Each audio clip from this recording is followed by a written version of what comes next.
스티븐 스필버그 감독의 터미널이라는 영화가 있습니다.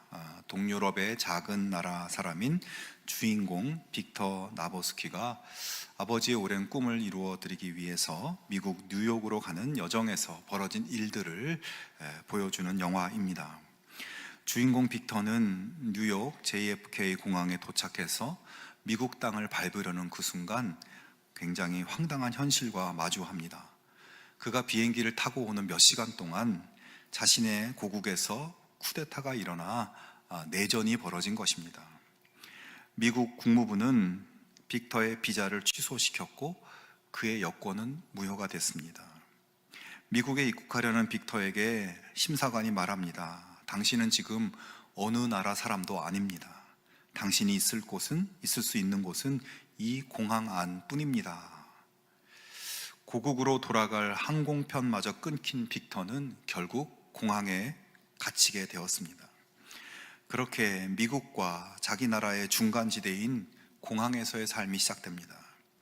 무일푼이었던 그는 수화물 카트를 반납하면 돈이 나온다는 것을 알게 되어 방치된 카트들을 모아서 돈을 벌기 시작합니다.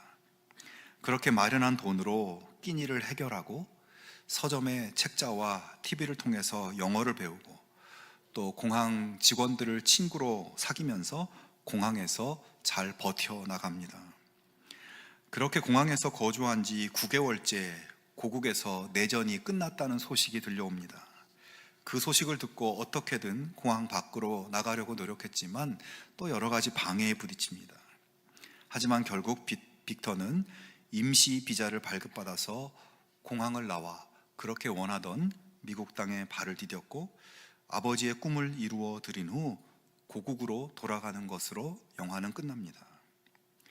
영화에서 빅터는 미국도 자기 나라도 아닌 중간 경계 지역의 삶을 살 수밖에 없는 안타까운 상황에 처하게 되었습니다.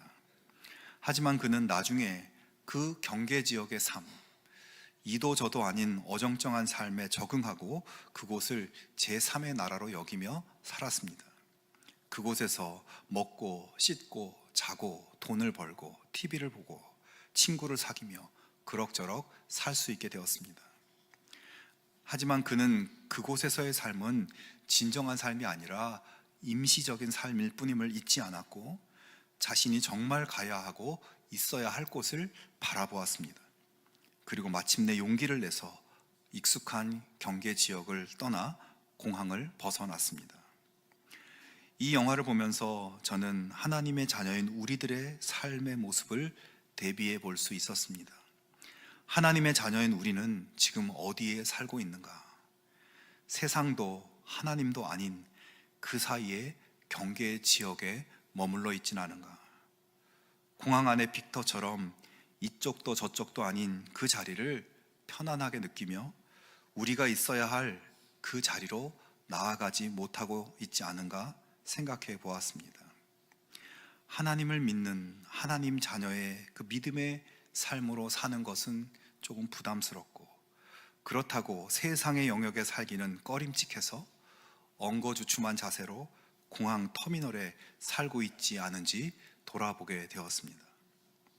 오늘 본문 말씀에도 그런 사람이 등장합니다. 그는 바로 이삭입니다. 이삭은 180세까지 살았고 그의 아버지 아브라함보다도 오래 살았습니다. 하지만 그에 대한 기록은 상대적으로 아주 적습니다.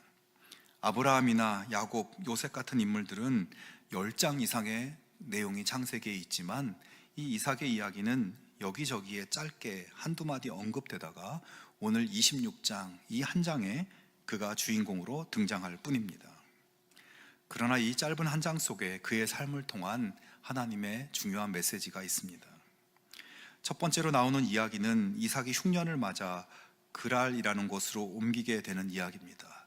이삭은 그때까지 부엘라헤로이라는 곳에서 살았습니다. 부엘라헤로이라는 이 지명의 뜻은 나를 지켜보시는 살아계신 하나님의 우물이라는 뜻입니다. 이 우물의 유래는 하갈에게서 시작되죠. 사라의 몸종이었던 하갈이 주인의 학대를 피해서 도망가던 중 하나님께서 나타나셔서 그를 위로하셨던 곳이고 하갈은 그곳에서 자신을 살펴보고 계시는 하나님께 감사하며 그 우물을 부엘라헤로이라고 불렀습니다. 이삭은 바로 그 우물가, 항상 살아계시며 지켜보고 계시고 돌보시는 하나님의 임재 안에 머물러 살고 있었습니다. 그러던 중 큰 흉년이 들었어요. 이삭은 흉년을 피해 그랄 땅으로 옮깁니다. 그런데 그곳에서 하나님께서 나타나셔서 말씀하십니다. 애굽으로 내려가지 말고 내가 네게 지시하는 땅으로 가라. 자, 이 말씀에서 알 수 있는 것은 이삭이 가뭄을 피해서 가려고 했던 최종 목적지는 애굽이었다는 사실입니다. 그는 가나안을 떠나서 애굽으로 가려는 중이었고 가나안과 애굽의 접경 지역인 그랄 땅에 도착해 있었던 것입니다. 그런데 하나님께서 그 길을 가지 못하도록 막으시는 것이죠. 사실 이삭의 아버지 아브라함도 가뭄이 들었을 때 애굽으로 갔었고 이후 야곱의 시대에도 가나안 땅에 가뭄이 들면 많은 사람들이 식량을 구하러 애굽을 찾아가는 이야기가 나옵니다. 즉, 이 가나안 땅에는 심심찮게 가뭄이 들었고 그럴 때 대부분의 사람들은 가뭄의 영향을 받지 않는 나일강 유역의 비옥한 애굽으로 내려갑니다. 그래서 이삭은 다른 모든 사람들이 하는 것처럼 가뭄이 들자 하나님이 돌보시는 땅 부엘라헤로이를 떠나서 애굽으로 가려고 했고 중간 기착지인 그랄에 들른 것이죠. 자, 하지만 하나님께서는 그런 이삭에게 애굽으로 가지 말라고, 내가 네게 지시하는 땅으로, 그 가나안 땅으로 가라고, 거기 거주하라고 말씀합니다. 그러면서 하나님은 이삭에게 축복의 약속을 말씀하세요. 이 땅에 거류하면 내가 너와 함께 있어 내게 복을 주고 내가 이 모든 땅을 너와 내 자손에게 주리라. 내가 내 아버지 아브라함에게 맹세한 것을 이루어 네 자손을 하늘의 별과 같이 번성하게 하며 이 모든 땅을 내 자손에게 주리니 내 자손으로 말미암아 천하 만민이 복을 받으리라. 자, 이삭은 이제 선택해야 합니다. 심각한 흉년이 들어서 많은 사람들이 다 애굽으로 가고 있었고 아무리 생각해도 그게 맞는 길 같은데 나만 홀로 돌이켜 가나안 땅으로 갈 것이냐, 아니면 원래 생각했던 대로 그냥 애굽으로 갈 것이냐. 여러분, 결국 이 선택은 믿음의 문제입니다. 이삭이 하나님이 복을 주시겠다고 약속하시는 그 말씀을 믿고 이 가뭄이 들었지만 그 땅 가나안으로 갈 것이냐, 아니면 비옥한 땅 애굽으로 갈 것이냐. 믿음의 선택의 문제인 거죠. 자, 이삭은 어떻게 하였을까요? 6절에 이삭이 그랄에 거주하였더니라고 말씀합니다.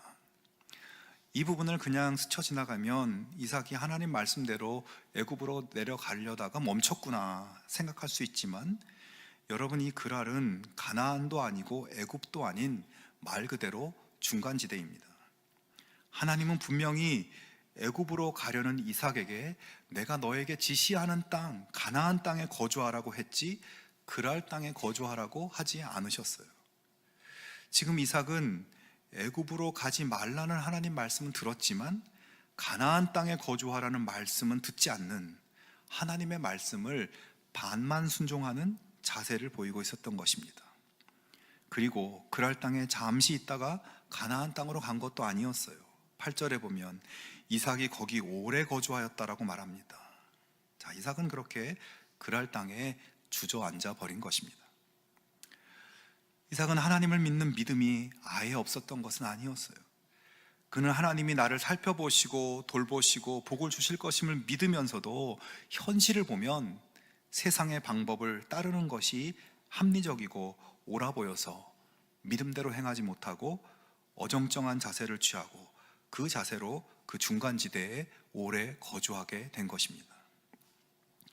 자, 그런데 그랄 땅에 주저앉은 이삭에게 걱정거리가 생겼습니다. 그것은 지금 우리로서는 잘 이해가 되지 않는 걱정인데 자기 아내 리브가가 너무 예쁜 것이 걱정이었습니다.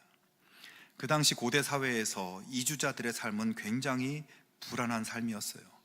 이 이주자들이 새로운 지역으로 옮겨오면 그 원주민들이 환대해 주거나 그런 분위기가 아니었습니다. 텃세가 심했고 심지어 이주민을 습격해서 농사지은 곡식이나 육축이나 그들의 종이나 여자들을 빼앗아 버리고 죽이는 강탈과 폭행이 다반사였습니다. 그런 분위기 속에서 이삭은 이 낯선 땅 그랄 사람들이 자기를 죽이고 자신의 아름다운 아내 리브가를 빼앗을까봐 두려워했고, 그래서 이삭은 아내 리브가를 누이라고 이야기하며 다녔습니다. 여러분, 그런데 그렇게 불안하고 위태로운 이주민들의 상황에서 아내를 누이로 속여서 목숨을 보존하려고 하는 행동은 이삭만의 행동이 아니라 그의 아버지 아브라함도 그랬었고, 그 당시에 불안과 염려를 안고 사는 이주민이라면 누구나 그렇게 했을 법한 행동입니다.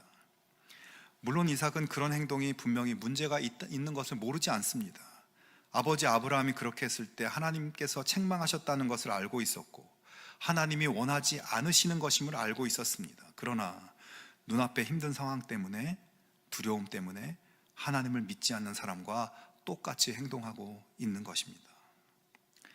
자, 성도 여러분, 하나님께서는 흉년을 만나서 애굽으로 가려고 하는 이삭, 하나님 없는 세상 속으로 들어가려고 하는 이삭을 강권적으로 멈춰 세우고, 약속의 땅, 하나님의 임재와 보살핌의 땅, 하나님의 복이 약속된 땅으로 가라고 하셨습니다. 내 아버지 아브라함의 평생의 삶을 인도한 나를 한번 믿고 그렇게 하라고 하셨습니다. 하지만 이삭은 애굽으로 가지는 않았지만 가나안 땅으로도 가지 않는 어정쩡한 자세로 반응하였고, 그리고 그곳에서 불안과 두려움에 쌓여 하나님이 원하지 않는 세상 사람들의 방법으로 죄를 지으며 살고 있습니다. 그러면서 여전히 가나안 땅을 향해 갈 생각을 하지 않습니다. 여러분, 이런 이삭을 도대체 어떻게 해야 될까요? 그랄 땅에 주저앉아 있는 이 이삭을 어떻게 일으켜서 축복의 땅으로 옮길 것이냐, 하나님이 참 고심이 크셨을 것입니다. 이제 하나님께서 어떻게 하시는지 말씀을 보겠습니다. 12절과 13절에 이삭이 그 땅에서 농사하여 그 해에 100배나 얻었고 여호와께서 복을 주심으로 그 사람이 창대하고 왕성하여 마침내 거부가 되어. 여러분, 참 뜻밖의 방법 아닙니까? 그 땅에 머물고 있는 이삭에게 복을 주셨다는 거예요. 같은 땅, 같은 조건에서 농사를 짓고 목축을 하는 그랄 사람들보다 훨씬 풍성한 100배의 결실을 하게 하셨습니다. 그 땅에 들어갈 때는 가난한 이주민이었는데 하나님께서 그를 창대하고 왕성한 거부로 만들어 주셨습니다. 여러분, 지금 하나님은 이렇게 말을 안 듣는 이삭, 연약한 믿음으로 어정쩡하게 행동하는 이삭을 책망하시고 벌도 주시고 그래서 돌이키게 하는 그런 방법이 아니라 그에게 복을 주셨다는 겁니다. 여러분, 이것이 세상이 이해할 수 없는 하나님만의 은혜의 방법이에요. 세상이 돌아가는 법칙 중에 인과응보의 법칙이라는 것이 있죠. 행위에 대해서 그 결과를 스스로 책임지는 거죠. 행위에 대해서 평가하고 그에 대해 보상을 하거나 징벌을 하거나, 그것이 세상의 법칙입니다. 하지만 하나님은 그런 원리가 아니라 은혜의 원리로 행동하시는 분이에요. 지금 이삭은 마땅히 책망받아야 할 사람으로 보입니다. 하지만 하나님은 은혜의 하나님, 약속을 지키시기 위해 일하시는 하나님, 그래서 그에게 먼저 은혜를 부어주십니다. 그의 행동이 은혜 받을 만해서 은혜를 주시는 것이 아니라 그렇지 않은데도 은혜를 먼저 주시는 거예요. 여러분, 여기서 우리가 깊이 생각해 봐야 할 문제가 있습니다. 우리 자신이 혹시 이삭의 케이스가 아닌지 생각해 봐야 됩니다.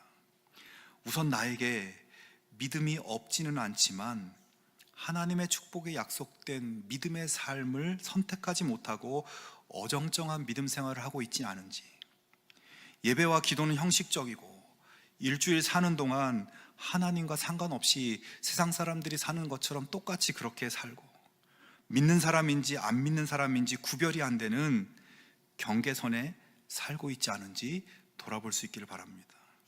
그리고 더 중요한 것은 그렇게 사는데도 불구하고 나에게 아무 일도 일어나지 않고 오히려 하는 일이 잘 되고, 그래서 이렇게 살아도 아무 문제 없네, 이렇게 살아도 괜찮구나 하면서 살고 있지 않은지 여러분 돌아볼 수 있기를 바랍니다.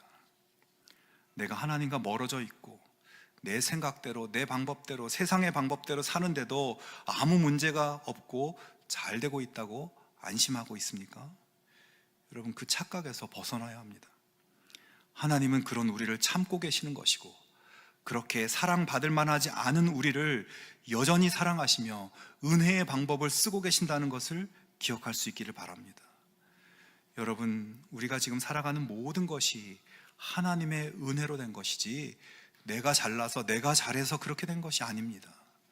이것을 망각하면 정말 심각한 지경이 되는 겁니다. 자, 그렇게 이삭이 하나님의 은혜로 거부가 되었다면 이제 나와야 할 행동은 무엇인가요? 다른 사람들과 똑같은 환경에서 똑같이 일했는데 자기만 100배의 결실을 하는 것을 보면서 거부가 된 이 이해할 수 없는 상황이 벌어진 거죠. 그걸 보면서 하나님의 은혜를 깨닫고 믿음 없는 행동에서 돌이켜 하나님의 말씀을 따라 가나안 땅으로 돌아가야 하는 것이죠. 두려움과 불안의 땅 그랄에 있었지만 거기에서도 보호해 주시고 거부가 되게 하신 그 하나님께서 이제 흉년으로 황폐한 땅 가나안에 돌아가도 그곳에서도 보호해 주시고 복 주실 것을 믿고 돌아가야 하는 것입니다. 그러나 그는 여전히 결단하지 못하고 있습니다. 은혜를 받았지만 은혜에 합당한 믿음의 행동을 하지 못하고 있습니다.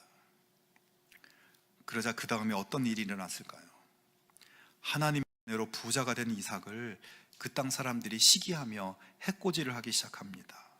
15절에 그 지역에 아브라함이 판 모든 우물을 흙으로 메웠다고 합니다. 여기 아브라함이 판 우물은 그 아들 이삭에게 권한이 있는 것이에요. 그런데 그 우물을 그랄 사람들이 흙으로 메웠어요. 흙으로 메웠다는 것은 우물을 영구적으로 못 쓰게 만들었다는 겁니다. 그것도 한두 개가 아니라 모든 우물을 그렇게 했다. 굉장히 억울하고 부당한 경우죠. 참 황당하고 억울한 상황이 되었는데 그 땅의 왕인 아비멜렉이 찾아와서 이야기합니다. 너가 우리보다 강성한 즉 우리를 떠나라. 야, 그동안 너가 우리 땅에 들어와서 사는 것 우리가 그냥 봐줬는데 이제는 안 되겠어. 네 것처럼 쓰던 우물도 우리 땅에 있는 것이니 우리가 주인이고 그걸 폐쇄시키는 것도 우리 맘이야. 뭐 불만 있어? 더 험한 꼴 보기 전에 빨리 떠나라. 통보하고 있습니다. 여러분, 이 상황에서 이삭이 보일 수 있는 반응은 어떤 것들이 있을까요? 첫 번째는 이삭이 아비멜렉에게 확 굽히고 들어갈 수 있었을 겁니다. 아유, 임금님 좀 봐주십시오. 제가 가면 어디로 갑니까? 고분고분 말도 듣고 꼬박꼬박 세금도 바치고 내가 잘할 테니까 제발 쫓아내지만 말아주십시오 하면서 그 땅에 어떻게든 붙어 살려고 하는 반응.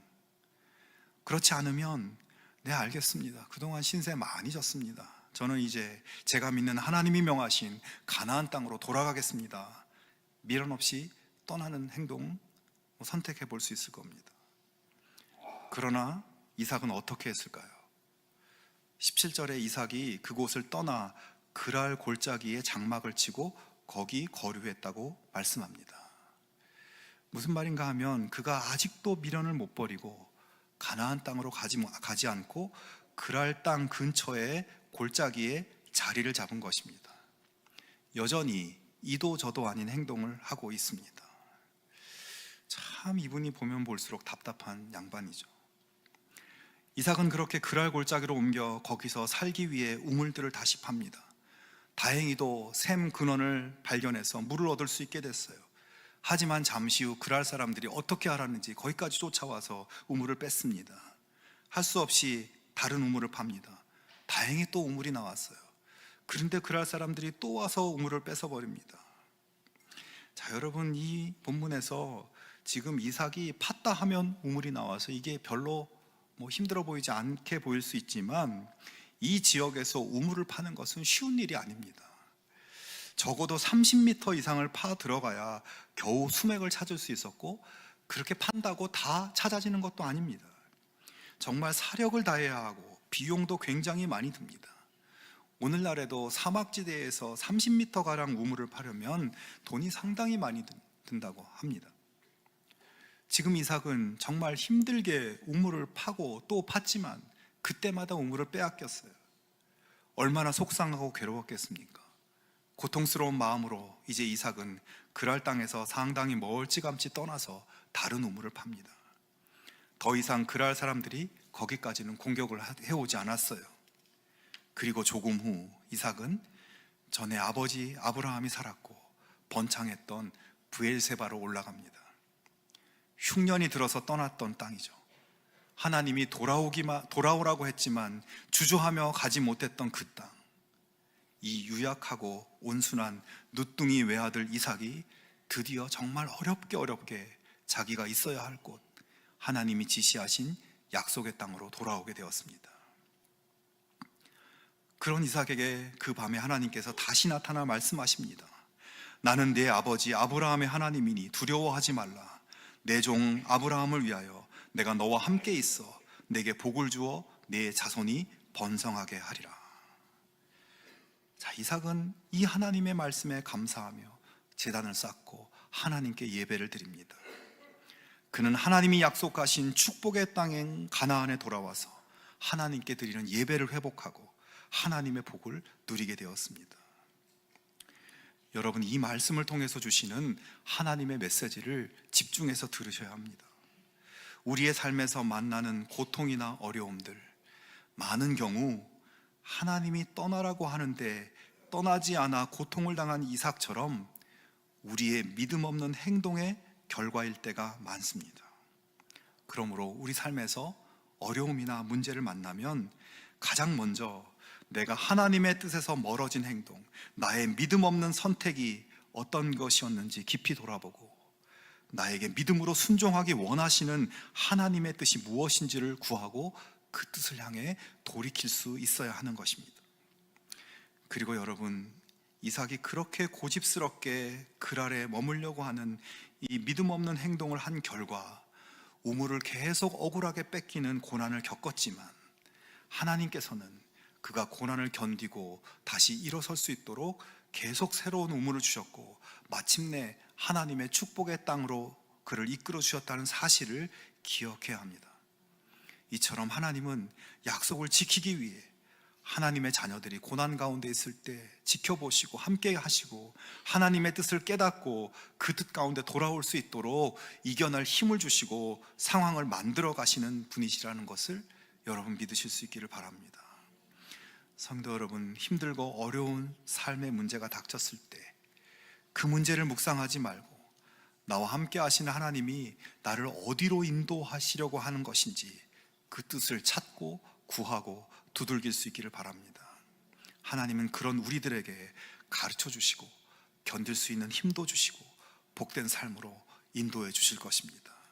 그 하나님을 신뢰하는 믿음의 삶을 새롭게 결단하며 나아가는 우리 모두가 되기를 축원합니다.